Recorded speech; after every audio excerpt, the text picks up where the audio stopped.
السلام علیکم ورحمۃ اللہ وبرکاتہ۔ الحمدللہ، ہمیں آپ حضرات سے امید ہے کہ آپ حضرات نے ماشاءاللہ ان ساری صورتوں کو یاد کر لیا ہوگا جو ہم نے آگے پڑھائی تھی۔ اللہ پاک آپ کی کوششوں کو قبول فرماوے۔ آج ہم کو جو سورہ پڑھنا ہے وہ سورہ نمبر 6 ہے، جس کا نام ہے سورۃ النصر مدنیہ۔ جو بھی حرف پور پڑھا جاتا ہے اس کے نیچے ڈاٹ بنا لیجئے تاکہ آپ کو پڑھنے میں سہولت ہو، تاکہ آپ فوراً پہچان سکیں کہ یہ حروف کو پور پڑھا جاتا ہے۔ اور آپ حضرات کو معلوم ہی ہے جہاں پر نیچے لکیر بنائی گئی ہے وہاں پر گنہ ہوگا یا اکفا ہوگا۔ اس کے علاوہ اگر آپ ہمارے چینل پر نئے ہو تو جا کر پلے لسٹ کو چیک کر لیجئے، وہاں پر آپ کو وہ ساری باتیں ملے گی جو آپ نے نہیں سیکھی ہوگی۔ اس لیے کہ اماں پارا کو یاد کرنے سے پہلے اور سیکھنے سے پہلے قاعدے کو پڑھنا ضروری ہے، جو ہم نے مدنی قاعدے کی شکل میں آپ حضرات کو سمجھا دیا ہے۔ اب ہمارے ساتھ ساتھ پڑھیں، انشاءاللہ بہت ہی آسان سورہ ہے۔ اعوذ باللہ من الشیطان الرجیم، سورۃ النصر مدنیہ، بسم اللہ الرحمن الرحیم۔ ان دونوں را کو پور پڑھا جائے گا، ہا کو اچھی طرح نکالنا ہے۔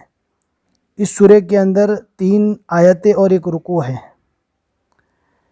اذا جاء نصر اللہ والفتح، صوت کو پور پڑھا جائے گا، اللہ کا لام بھی پور پڑھا جائے گا۔ اذا جاء نصر اللہ والفتح، ہا کے اوپر جزم پڑھیں گے، پیش رکنے کی حالت میں جزم بن جائے گا۔ ورأیت الناس، الف کو صاف پڑھنا ہے، لوگ جلدی سے پڑھنے جاتے ورأیت الناس پڑھے، ورأیت الناس، ورأیت الناس يدخلون، ورأیت الناس يدخلون، اس میں رو پور پڑھا جائے گا اور خو بھی پور پڑھا جائے گا۔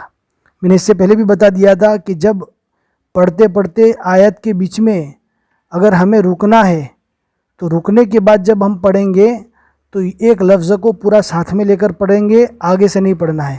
لہٰذا یہاں پر رک گئے، اب یہاں سے پڑھیں گے۔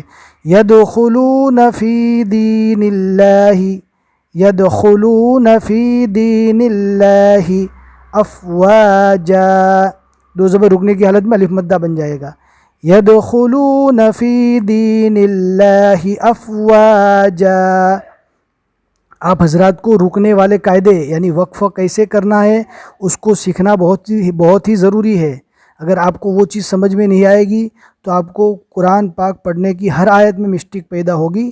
لہٰذا آپ پہلے وقفہ کے قواعد سیکھ لیجئے، میں ڈسکرپشن کے اندر لنک دے دوں گا۔ فَسَبِّحْ بِحَمْدِ رَبِّكَ وَاسْتَغْفِرْ، اس میں رو کو پور پڑھا جائے گا، غین کو بھی پور پڑھا جائے گا۔ فَسَبِّحْ بِحَمْدِ رَبِّكَ وَاسْتَغْفِرْ إِنَّهُ كَانَ تَوَّابًا، جہاں پر نیچے نشان ہے وہاں پر گنہ یا اکفا کرنا ہے، لہذا دھیان رکھتے ہوئے پڑھیں۔ ایک مرتبہ میں واپس پڑھتا ہوں، اب ہمارے ساتھ ساتھ دھیان سے ساتھ میں پڑھتے رہیے۔